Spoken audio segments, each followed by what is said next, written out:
Hola, Dios les bendiga, mis hermanos amados en el Señor.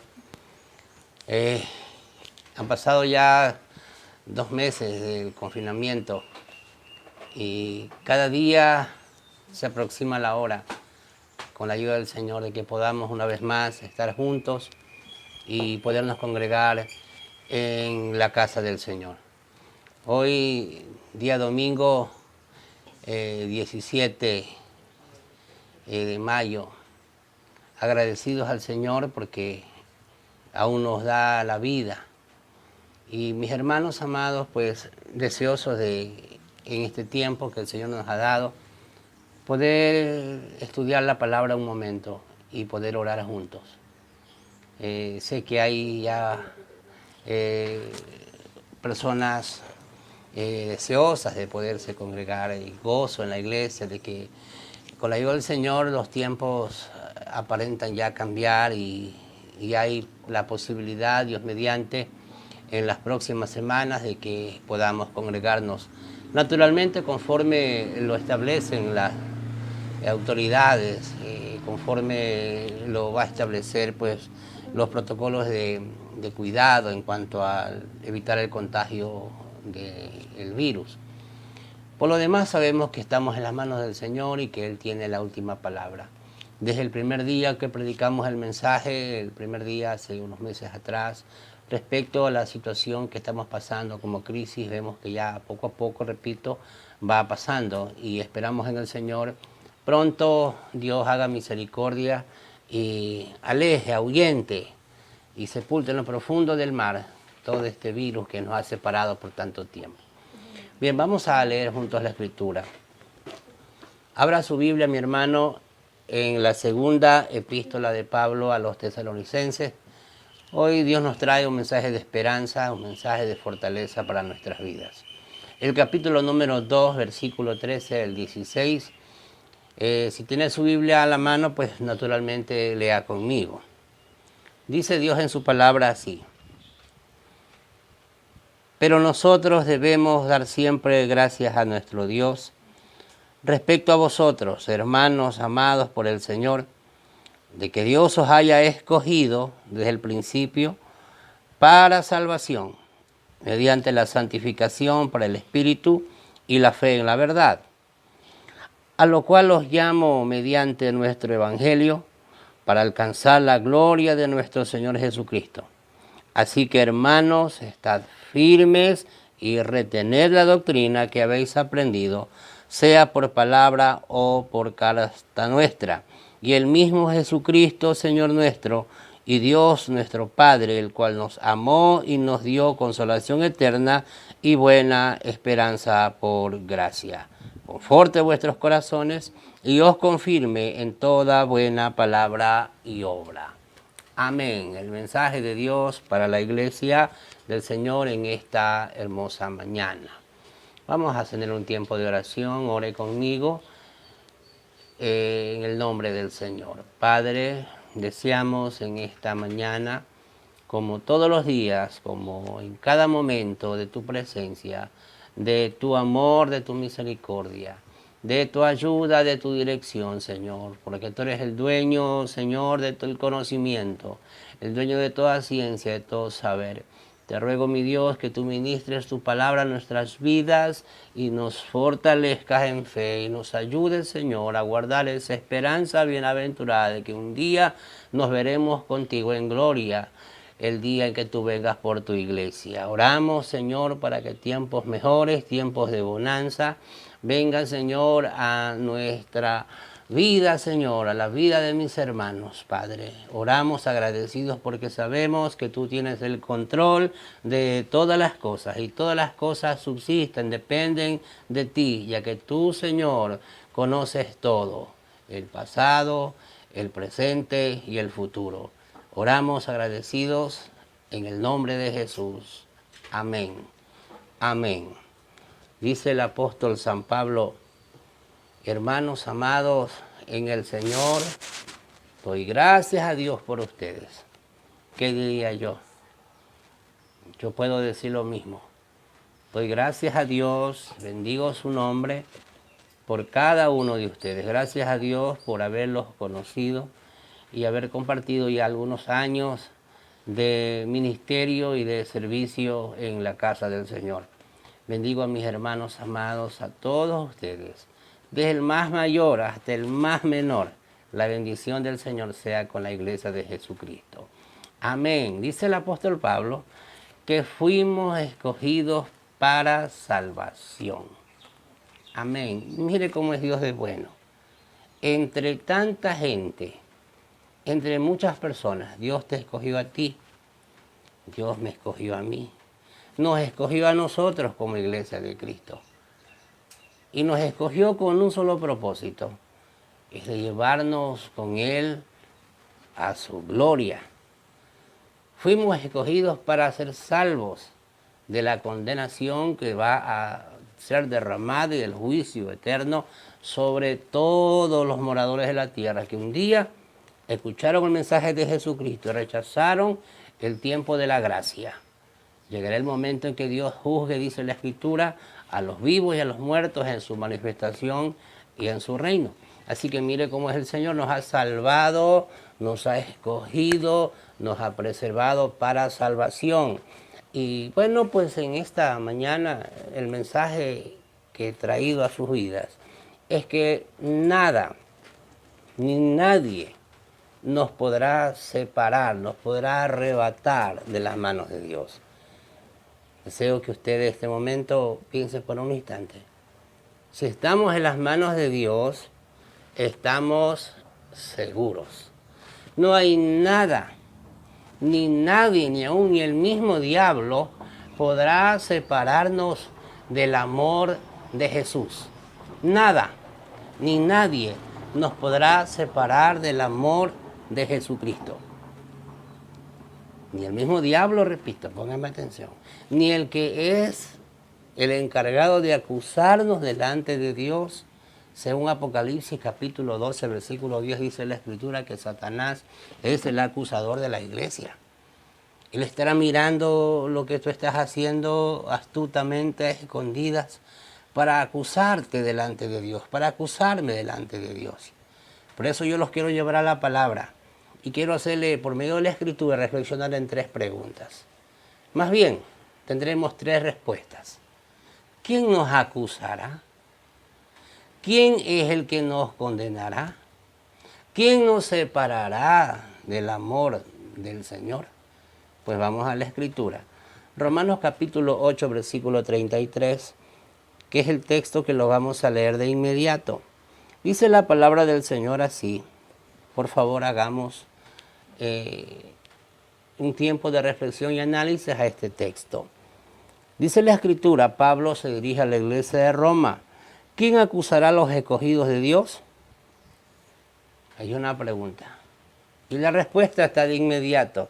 Si Dios, Él es el que justifica. Hermanos, el mundo siempre nos va a acusar. Los impíos siempre van a mirar nuestro proceder, nuestra conducta.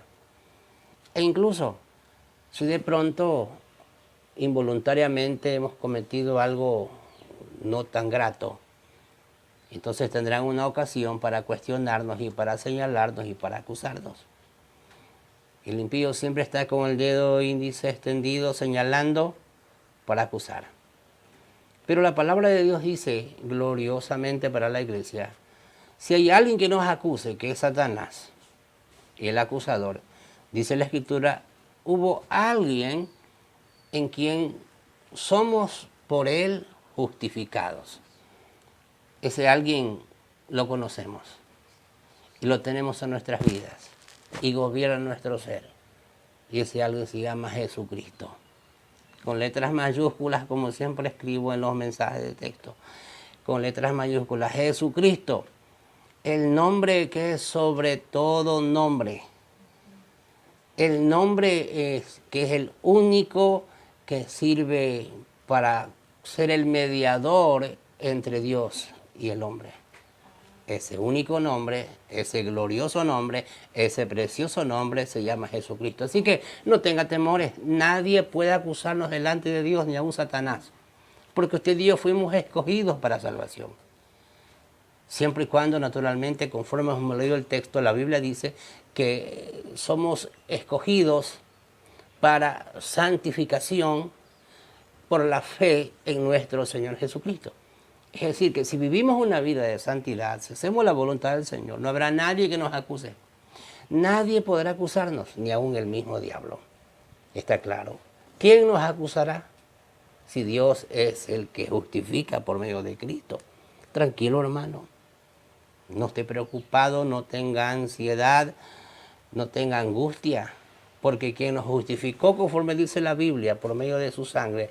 Si usted lee la Escritura, Romanos capítulo 5, versículo 1, dice la Escritura allí, porque justificados por la fe, tenemos paz para con Dios por medio de Jesucristo. Usted fue escogido de Dios y estamos en paz con nuestro Señor. No porque nosotros lo merecemos, sino por su misericordia, porque Él nos amó primero, porque Él nos justificó por medio de su sangre. Y en Cristo el Señor gozamos esa paz, esa seguridad que ni el mismo Satanás, que es el acusador de la iglesia, podrá acusarnos delante de Dios. ¿Quién es el que condenará?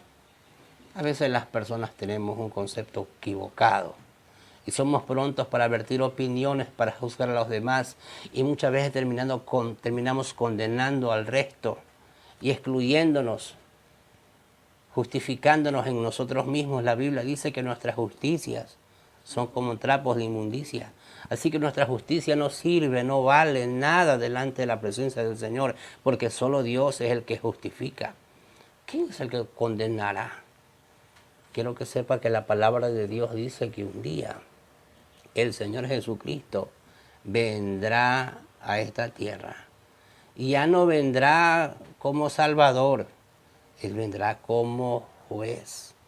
Y dice la Escritura que usted y yo juzgaremos juntamente con Cristo. Así que ya no seremos condenados, sino seremos llamados a juzgar. La iglesia juzgará a las naciones por medio de Jesucristo. Dice la palabra que cuando Cristo venga en nubes de gloria con sus santos a juzgar a las naciones. Usted estará allí. Yo estaré ahí si guardamos nuestra vida en santidad. Por eso, ¿quién es el que condenará? ¿Será el hombre? ¿Será Satanás?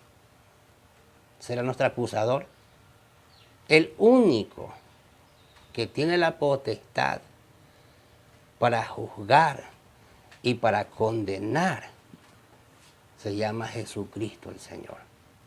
Él condenará al pecador. Él sentenciará al impío y pagará conforme haya sido su obra. ¿Quién nos separará de su amor? ¿Quién nos separará de su gracia?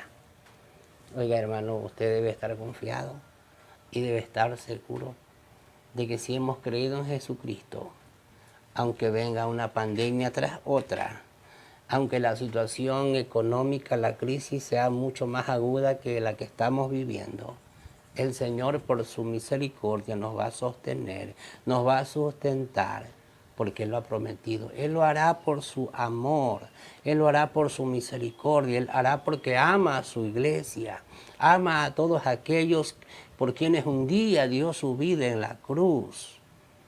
Y toda esta palabra que estamos compartiéndola a usted, ¿quién nos acusará? ¿Quién es el que condenará? ¿Quién es el que nos separará de su amor? Tiene una sola respuesta.